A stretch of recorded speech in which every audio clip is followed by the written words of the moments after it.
So I'm trying to start you like that. Get, low hanging fruit objective. Think about what I showed in that ends series. You make an ends meet. That mindset, that was what I was cultivating leading into this year. So that way you know why you're doing what you're doing. You're not trying to be the biggest recipient of a payout.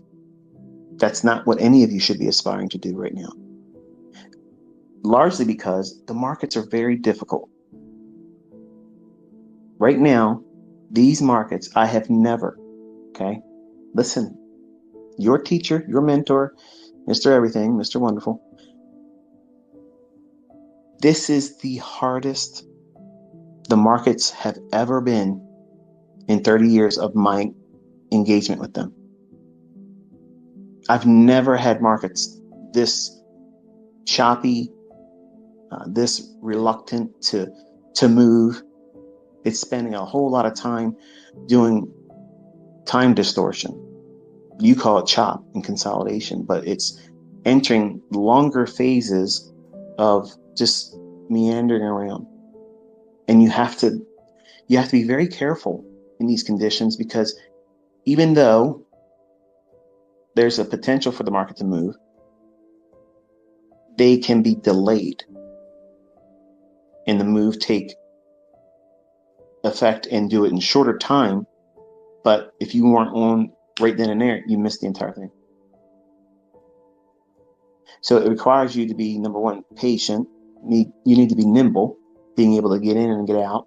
And also, you have to have the skill set of knowing the condition that you're about to enter, or that you maybe have just entered a trade and you realize once you get in, oh no, I'm in the mud. Like I'm stuck. Like it's molasses. It's real sticky. It won't let you move around.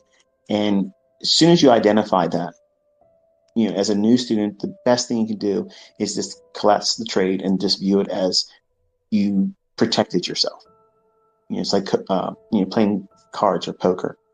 You got a hand. The chances of you winning with that hand is probably very slim. So are you going to bet more money? Some people do. They try to bluff. There's a lot of people in the industry, as gurus and teachers and such, and they compete with one another, and they like to bluff, bluff, bluff.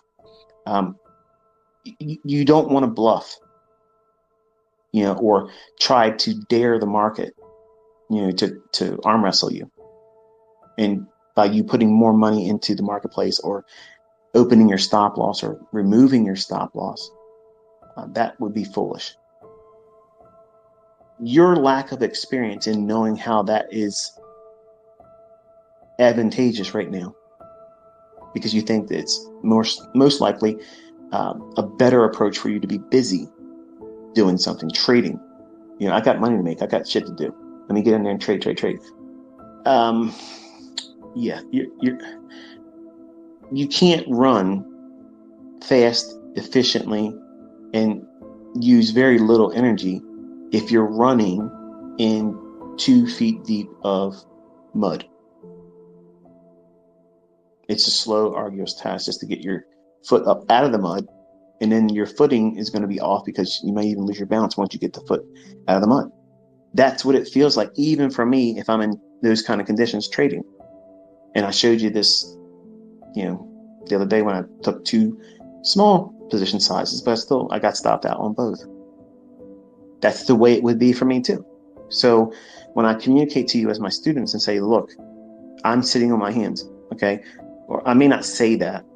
I say, sit on your hands or be patient. I'm communicating what the analyst in me is telling the trader, Michael, what to do. So the experience, the analyst that has no risk in this, all he has is the task of analysis. This is your bias. This is what you're supposed to be focusing on. Don't do anything right now. Conditions are not favorable. That's the role of the analyst. Sound money management. And then me, Michael, the trader, has to listen to ICT, the analyst. And I have to submit to that sound logic and that experience that guided me this far. And you see the fruits of it in my executions and my teachings and analysis.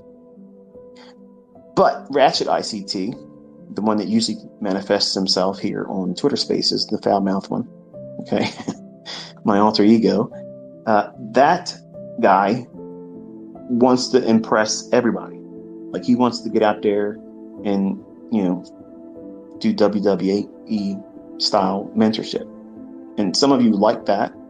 I don't, but I use it as therapy. Sometimes it allows me to get things off my chest. And once I let go of it, then I can go about my business with my family and I won't be so high strung or wound up. I don't feel I need, obviously you can hear tonight, like I'm not all that animated tonight. I'm fatigued for most part. I'm tired.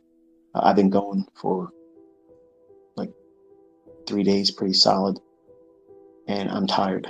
So I haven't had the opportunity to get all wound up. And honestly, the last 2 days have been just, just wonderful in terms of being able to teach and show you, execute, show my sons. It's just been a really nice week so far. And last week was awesome too. These are those instances, and you're going to hear me say this throughout the year. My mentorship students that have been with me for years, they know what I mean by this.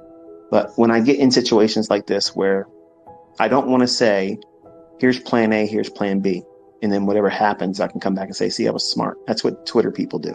They have two outcomes. They do a squiggly line up or they do a squiggly line down.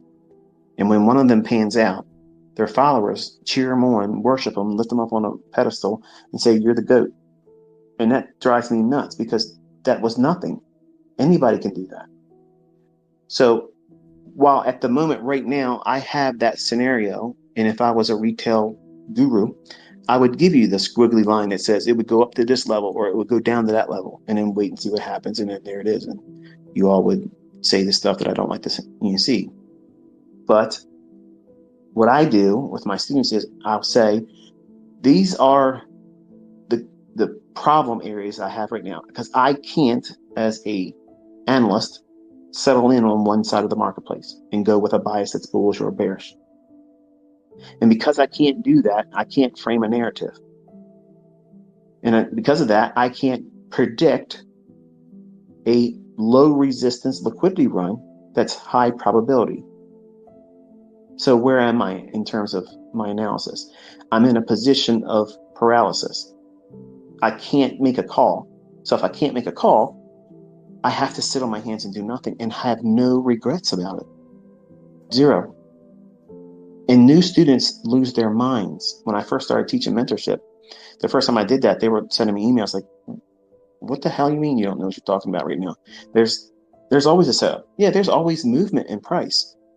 I'm not saying that's not the case. That's clearly obvious.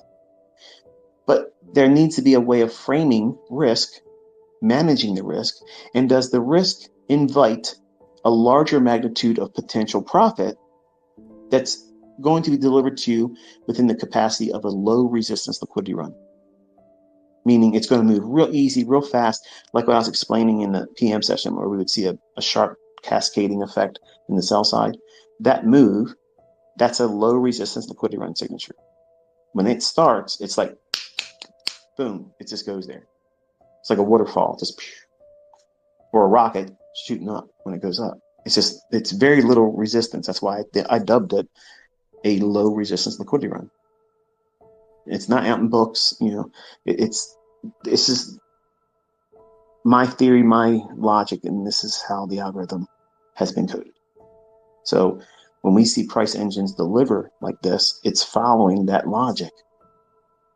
And because I have no clear indication based on the things that I employ as the analyst and then engage with as the trader, I cannot allow Ratchet ICT to take the wheel tomorrow morning or stay up tonight because I'm tired and trade in conditions where I don't have favorable